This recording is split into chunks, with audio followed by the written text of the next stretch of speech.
A new feature we've been waiting for has finally been introduced with the Watch 6, and that's there are many other WearOS smartwatches on the market these days, but Samsung still continues to make some of the best ones. The Galaxy Watch 6 and Watch 6 Classic, they might be incremental, but under the hood and on the surface, there's a lot to love. Namaste, we're DHRME, Dutch Harmony of Remarkable Media Enthusiasts. Well, would you look at that? It's the third generation of Samsung's WearOS watches already. Time flies when you have so many smartwatches telling time. The Watch 6 Classic brings back the classic rotating bezel. You know, the thing most people missed from the Watch 4 Classic. The digital bezel on the normal Watch 6 now feels like a poor substitute to the real thing. Size-wise, the Classic comes in 43mm and 47mm. The Watch 6 is smaller, coming in at 40mm and 44. Now, materials, the Watch 6 is flaunting a sleek aluminium bod, and the Classic's gone with weightier stainless steel. And you will notice the weight too, hefty. So, there you have it.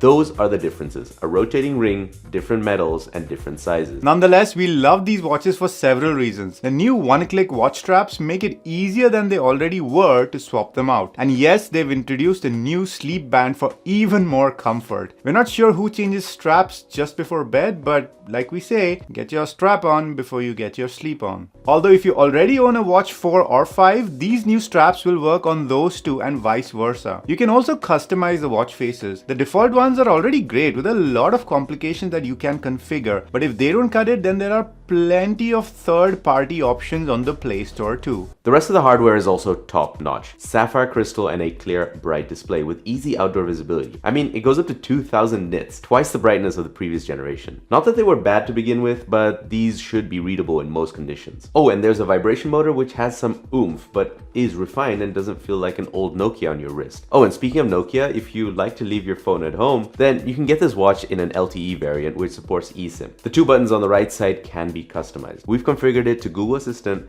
and for Google Wallet. You can even replace the default keyboard with Gboard. Boy, are we glad that Samsung Pay, Bixby, and the keyboard are not forced onto you. A new feature we've been waiting for has finally been introduced with the Watch 6, and that's backups. You can back up and restore your watch using Smart Switch, and for someone like us who switch phones way too often, we don't have to completely reset our watch and set it up again. Beyond its IP68 water and dust resistance, Samsung is more than a smartwatch and likes to remind everyone what a comprehensive set of health features it has. Beyond fitness and sleep tracking, you get a body composition feature, ECG, and blood pressure. It's quite a relief Samsung offers all of these health and fitness insights for free in their Samsung Health app. Google Fitbit. We tested the blood pressure monitor and SpO2 sensor against medical grade alternatives, and we can say that both the Watch 6 and 6 Classic are reasonably accurate and give you a good idea on those vitals. Are they as accurate as the medical grade devices? No, but they definitely got very close. We've seen the heart rate monitor improve since the Watch 5, and that's no different in this series. It did very well when compared to the industry standard, the Polar H10 chest strap. Not perfect, but reliable enough for our needs. Here are the results. SpO2 tells us how much oxygen is in our blood. For most healthy people, it should be between 96% to 99%. We tested the Watch 6 Classic against a Braun pulse oximeter to measure this. The results? The Watch 6 Classic readings varied more, showing numbers mostly between 98 to 100%. The Braun tool always showed a consistent 99%. Both are in the normal range, and while the Watch 6 Classic gives a general idea, it isn't as precise as the Braun. I then went on a run wearing the Watch 6 Classic and the Polar H10 chest strap to test the heart rate sensor, and we're quite happy looking at these results. The Watch 6 Classic generally follows the same trend as the Polar H10, with a few dips and peaks which are out of sync. The average and maximum heart rate were generally on the same page as well, with the biggest difference being in the calories burnt, with 100 kilocalorie unaccounted for on the Watch 6 Classic. Very strange. There's a bit of difference in the distance measured too. The blood pressure monitor measurements looked decent compared to the Omron BP monitor. Not exactly equal in the output, but comparable in the outcome. Moving to the Watch 6, the SpO2 sensor seemed to be more reliable than the Classic, with 75% of the results falling in the 97 to 98% range. But there were outliers further apart, with a minimum reading of 94 and a maximum of 100%, meaning that the Watch 6 even measured a SpO2 reading that was below the 96% normal threshold. This seems odd when the Braun showed a solid 99% at all times. Going on a run with the Watch 6 showed similar results to the Classic version. Very impressive. And the same goes for the other metrics, as you can see here. An almost 100 kilocalorie difference. Again, Samsung is very strict and expects you to work harder to burn those calories. And again, similar results for the blood pressure monitor too, as you can see here.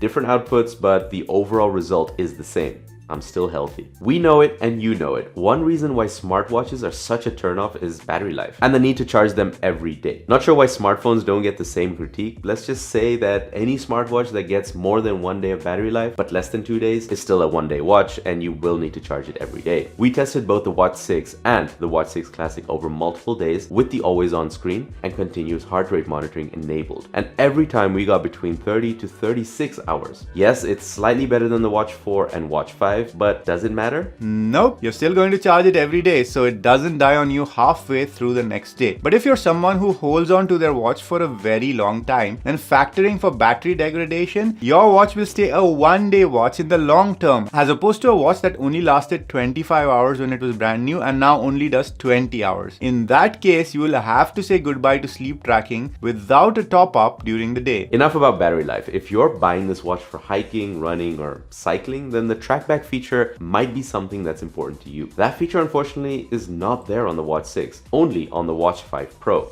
Maybe they'll have it on the Watch 6 Pro? And like any major ecosystem, even Samsung plays the same game. For example, the blood pressure monitor and ECG only work if you use your watch with a Samsung phone. You need a specific Samsung Health Monitor app that's only available on the Galaxy Store. An alarm you set on either device only syncs across to the other device if they're both Samsung. The same applies to putting one of them into Do Not Disturb mode. But if those features aren't important to you, or you already own a Samsung smartphone, then the Watch 6 and 6 Classic are excellent smartwatches with decently reliable health and fitness features. The pricing has also changed since launch and it has dropped about 20%. This makes the Watch 6 an easy recommendation with all the features it comes with and that extra bright display that can get twice as bright as the previous generation. But if you own the Watch 5 Pro, Watch 5, or maybe even the Watch 4, then you're really not missing out on that much and we don't see a need to upgrade from there. Alright, let's break this down for you. The Watch 6 and 6 Classic are the new shiny toys everyone's talking about. But if they're not your cup of chai, we don't blame you. They're just incremental upgrades. Instead, number 1, if you want a watch that keeps an eye on your heart with continuous heart rate tracking and has an always on screen, but you don't want to charge it every night, then the Watch 5 Pro is for you. It'll last longer than you will. Number 2, on a tighter budget, cool. If you're okay with charging your watch after just a day and like something that doesn't look too huge on your wrist, then consider the Watch 5. Gets the job done. And lastly, number 3, if you just want a simple watch that covers the basics and don't care about super fancy health stuff, the Watch 4 has got you covered. If you can still find one. You've been experiencing an incremental upgrade. And we've been DHRME.